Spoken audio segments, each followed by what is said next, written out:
મંત્રી શ્રી પ્રવીણભાઈ માળીના અધ્યક્ષસ્થાને બનાસકાંઠામાં પ્રથમવાર કેશુડા મહોત્સવ 2026નું ભવ્ય આયોજન કરાયું. દાંતા પીંપળાવાળી વાવ ખાતે પ્રકૃતિનો ઉત્સવ બનાસકાંઠામાં ઉજવાયો. પ્રથમ કેશુડા મહોત્સવ. પલાસ, ફોટો પ્રદર્શન અને સાંસ્કૃતિક કાર્યક્રમો બન્યા મહોત્સવના આકર્ષણનું કેન્દ્ર. કેશુડામાંથી બનેલા ઉત્પાદનોના 15થી વધુ સ્ટોલ્સ ઊભા કરાયા. કેશુડા ટ્રેલ દ્વારા સ્થાનિક રોજગારીના નવા અવસરોનું નિરીક્ષણ કરતા મંત્રી શ્રી પ્રવીણભાઈ માળી, કેશુડો બનશે આદિવાસી પરિવારોના આર્થિક સશક્તિકરણનું માધ્યમ. વન આધારિત અર્થતંત્રને મજબૂત બનાવવા સરકાર કટિબદ્ધ, તેવું મંત્રી શ્રી પ્રવીણભાઈ માળીનું કહેવું. રામજીભાઈ રાયગુર. પણ જગ્યા પણ તમે સરસ પસંદ કરી છે કે ચારે બાજુ આપણને કેસુડાના ફૂલ દેખાઈ રહ્યા છે.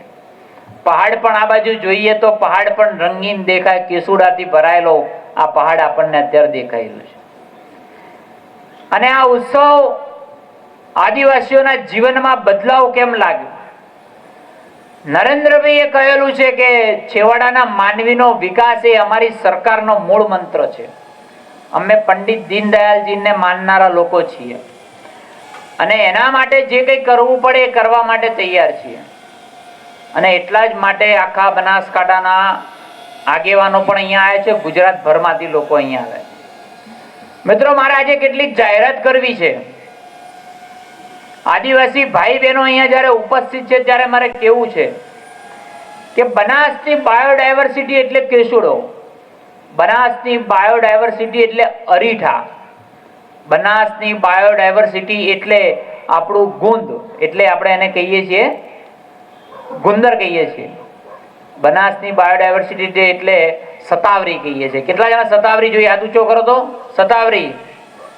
હા, આજે મારે તમામ લોકોને એક જાહેરાત કરવી છે કે આદિવાસી ભાઈ બહેનો, તમે જ તમારા જંગલ વિસ્તારની અંદર જેટલો પણ અરીઠો થાય એ વેસ્ટ ના થવા દેતા, કચરામાં ના જાય એનું ધ્યાન રાખજો.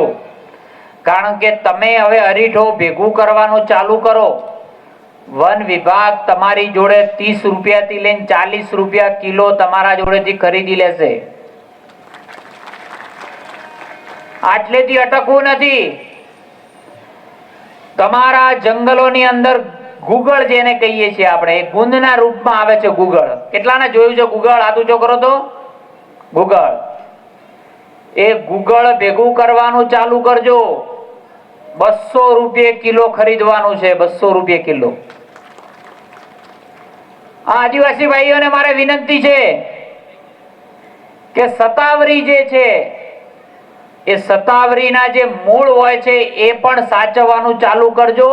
અમે એને 107 રૂપિયા કિલો ખરીદવા માટે તત્પર છીએ. મિત્રો, બજારમાં ઘઉં તમે કદાચ એના ભાવ જોશો, બાજરીના ભાવ જોશો, કદાચ કોઈ શાકભાજીના ભાવ જોશો, એના કરતા પણ કેટલાય ગણા રૂપિયા આ માત્ર જંગલમાં પેદાવાર થાય છે એના પૈસા આપવાનું કામ આ ફોરેસ્ટ વિભાગ નિગમ દ્વારા કરવામાં આવવાનું છે. એટલે 1 રૂપિયો વેસ્ટ ના કરતા નરેન્દ્રભાઈ અને ભૂપેન્દ્રભાઈએ નક્કી કર્યું છે, અમારા મંત્રી શ્રી અર્જુનભાઈએ નક્કી કર્યું. Banaskantha forest department wild life દ્વારા આજે કેસુડા ઉત્સવ 2026ની ઉજવણી પહેલીવાર કરવામાં આવી છે. કેસુડો આપણી બનાસની ઓળખ છે. બનાસના જંગલોની અંદર કેસુડા એક ઇકોનોમી તરીકે પણ કામ કરે છે. આદિવાસી ભાઈ બહેનો પોતાની રીતે પગભર નિર્ભર થાય તેના માટે પણ કેસુડો અતિ મહત્ત્વનો છે. રમણીય તો લાગે છે, એની સાથે સાથે કોઈના જીવનની અંદર એ અજવાળું પણ પાથરે છે. એટલે એને લોકો સુધી પહોંચાડવા માટે આજે વન વિભાગે જે ઉત્સવ ઉજવવાનું કામ કર્યું છે તેને હું હૃદયપૂર્વકના અભિનંદન આપું છું. અને સાથે આજે ટ્રેલનું પણ આજે મુલાકાત કરવામાં આવી કે જે નેચર ટ્રેલ એટલે કેસુડાની ટ્રેલ નેચર વોક કર્યું છે. એનો પણ ખૂબ આહલાદક અવિસ્મરણીય દિવસ રહ્યો છે. ગુજરાત અને પ્રકૃતિ પ્રેમી લોકોને, ગુજરાતભરના નાગરિકોને મારી વિનંતી છે કે બનાસ આવો તો એકવાર કેસુડાની ટ્રેલની અંદર આવવું જોઈએ. બનાસ આવો તો દાંતાના જંગલોમાં કેસુડાને જોવા માટે આવો.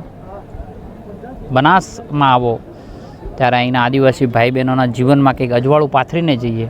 તે માટે તેમની બનાવેલી વસ્તુઓને પણ આપણે ખરીદીએ તેવી હું વિનંતી પણ કરું છું. સાહેબ, ખાસ કરીને આ વખતે જે રીતે કેસુડો ખીલ્યો છે આ દાંતાની વનરાઈમાં, એ રીતે 2027માં પણ દાંતા તાલુકામાં કેસુડો ખીલશે સાહેબ? કેસુડો ખીલે એટલે કેસરીયો રંગ ચારે બાજુ દેખાય આપણને.